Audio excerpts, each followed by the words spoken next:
At first sight, it looks as if these Russian mothers are trying to stop their sons from being sent to the front line, but their protest is about not being allowed to say goodbye, perhaps for the last time. They were allowed to pass on some items of clothing, food and cigarettes before the men folk were taken away to the meat grinder. Возят моего сына. Нам не дали даже встретиться. Вот наши все люди, которые не дождались. The meat grinder is a reference to the tactic which accepts that your own troops are expendable, where, in order to protect a position or make an advance, you subject your own men to continuous heavy fire, resulting in massive casualties on your own side. 2 years into the Russian-Ukraine war, it was estimated that over 50,000 soldiers had been the victims of meat grinder tactics. Today, it is now estimated that Russian lives lost are in excess of 450,000 and may be as high as 500,000. The Russians seem to be resigned to the fact that their family members will have to serve, that they will be sent to the front line, and they will possibly never be seen again. But in Ukraine, the protests aren't about not being able to say goodbye to loved ones. They are angry confrontations against conscription, where military officers are violently attacked.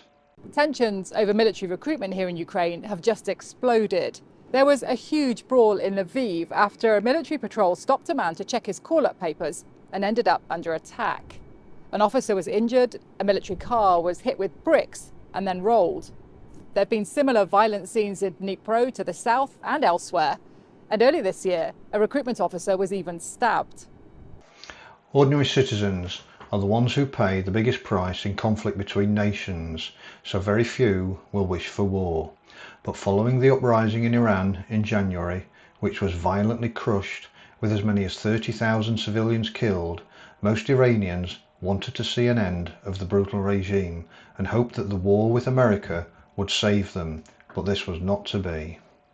No rational person supports war, but many people in Iran, after the painful events of the January uprising, saw war as the only way to save Iran from oppressive rulers.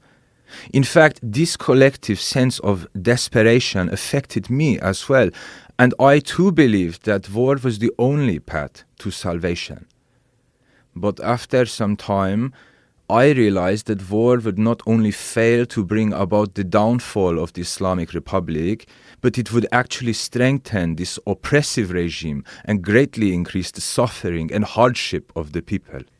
After the painful events of recent years, I believe that the Islamic Republic would be destroyed or weakened in the war with the United States and Israel. However, after experiencing the war, I realized too that war brings nothing but destruction and increased hardship. Those who make the decision to go to war are not the ones who go to the front line, nor do they wish to see their sons and daughters risk their lives in armed conflict. This thinking was highlighted by Michael Moore in his documentary film Fahrenheit 9/11. I guess I was tired of seeing people like Lila Lipscomb suffer, especially when, out of the 535 members of Congress, only one had an enlisted son in Iraq. I asked Corporal Henderson of the United States Marine Corps to join me on Capitol Hill to see how many members of Congress we could convince to enlist their children to go to Iraq. Congressman, I'm Michael Moore. Hey, Michael, how are you doing? I'm good. John Tanner, Hey, Tennessee. nice to meet you. Very nice to meet you. What y'all doing? Well, I'm here with Corporal Henderson, United States Marine Hey, Corps. Corporal, I was in the Navy years ago, 1968 to 72. We had Marines guard the base. You have kids? Yeah. If there's any way we can get them to enlist and go over there and help out with the effort. Got all the brochures and. One of them's got 2 children. Oh, yeah. Well, see, there's not many congressmen that've got kids over there. In fact, only one. You know, so we just thought maybe, you know, you guys should send your kids there first. That's right. What do you think about that idea? I don't disagree with it. Oh, you don't? No. All right. Oh, good. Well, here, take some brochures then. Here, at least take a Marine brochure. I think, yeah. And pass it around. Yeah. Well, Encourage fellow members, that, you know, if they're for the war, to get behind it, you know, and send their own. thank you, man. Thank you, sir. Thank you very much. Congressman? Michael Moore. How are you doing? Good, good.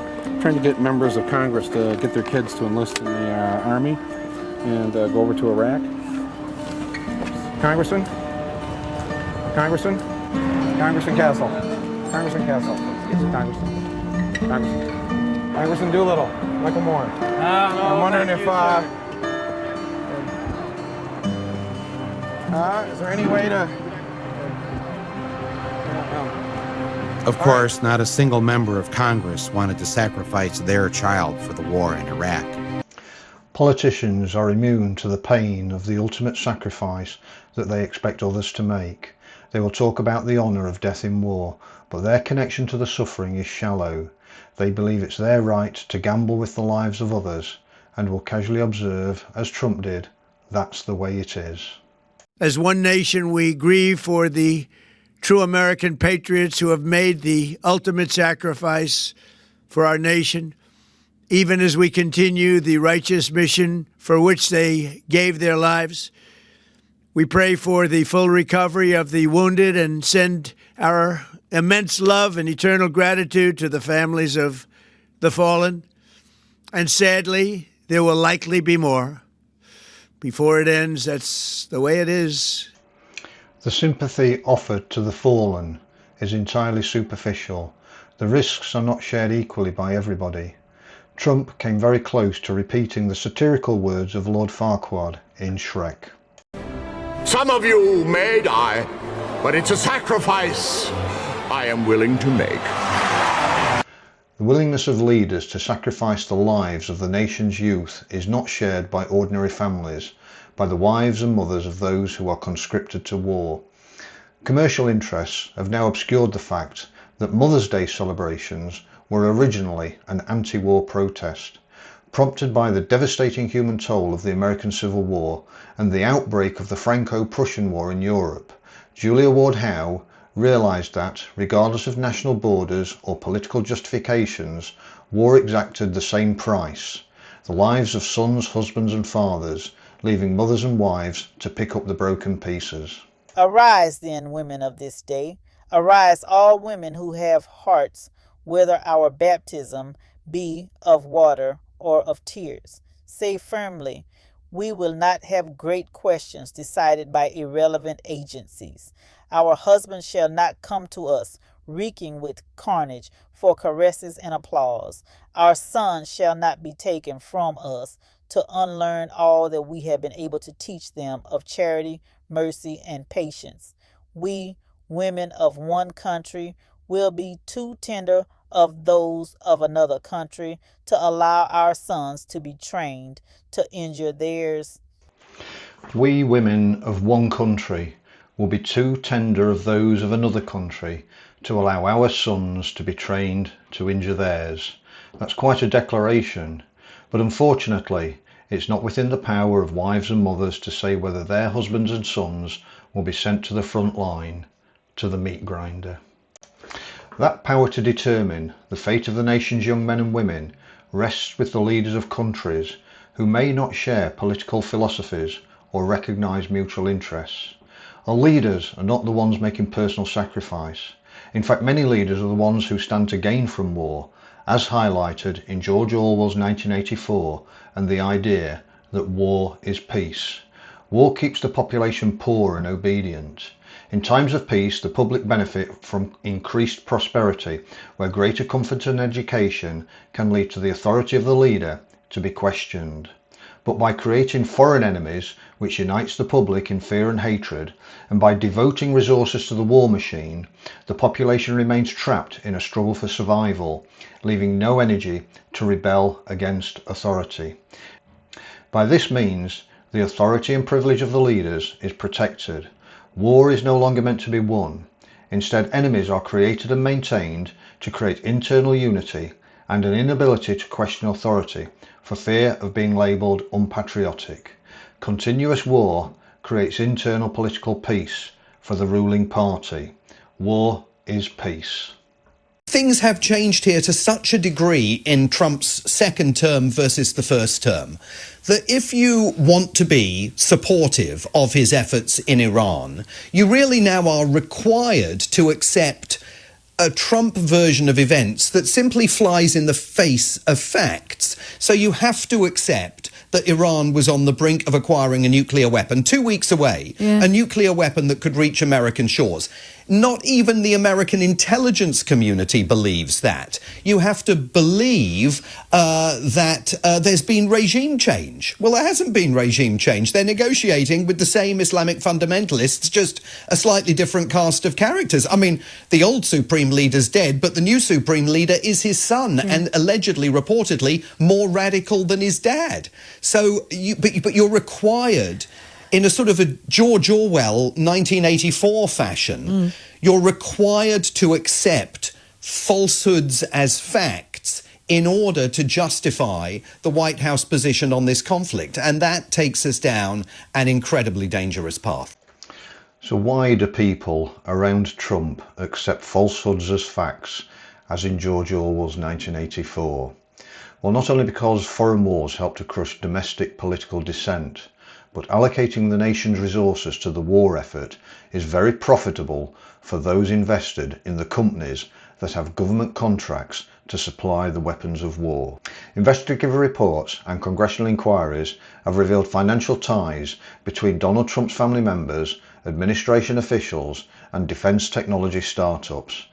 These entities have secured billions in government contracts amid military escalations.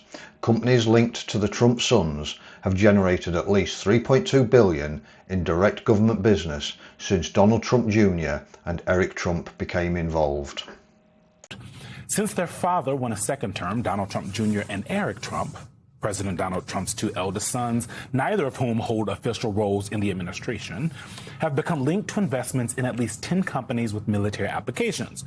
Those firms have collectively received about $3.7 billion in federal funds since the start of the second Trump administration, according to an MS Now review of public records. In Israel, Benjamin Netanyahu faces an ongoing criminal trial on charges of bribery, fraud and breach of trust. Critics argue that prolonging the regional conflict serves his personal political interests, enabling his defence team to leverage national security emergencies to repeatedly stall judicial proceedings. To his opponents, this represents a textbook case of a leader prioritising personal legal survival over national well-being. Of course, Netanyahu denies all of those charges, but he has benefited from the several wars that he's launched since 2023 to delay these trials, even when he actually makes it to court, like today. Usually a sealed envelope is passed to him or to the judge. Today it was passed to him, and the trial will conclude 2 hours early, a delay tactic, according to many in the opposition, to make sure that this trial lasts for as long as possible to avoid any verdict, because a conviction in this criminal trial, Rob, would mean that Netanyahu cannot run for elections come October. Throughout history and the world over, a simple tragic truth is repeated. Wars are waged by those who profit politically and financially from conflict, and are fought by those who lose everything. No mother ever raised a child hoping that they'd become cannon fodder to fight an enemy that was created deliberately to enrich the nation's leaders, families and friends. Until we recognise that war is an industry designed to turn public sacrifice into private gain, the meat grinder will keep turning. War has never been about defending a country's people, only about serving its masters. It is time to stop letting those at the top play chess with the lives of those at the bottom.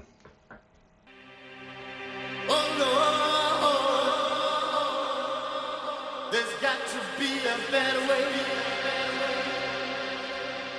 Say it again, say it again. There's got to be a better way. Yeah.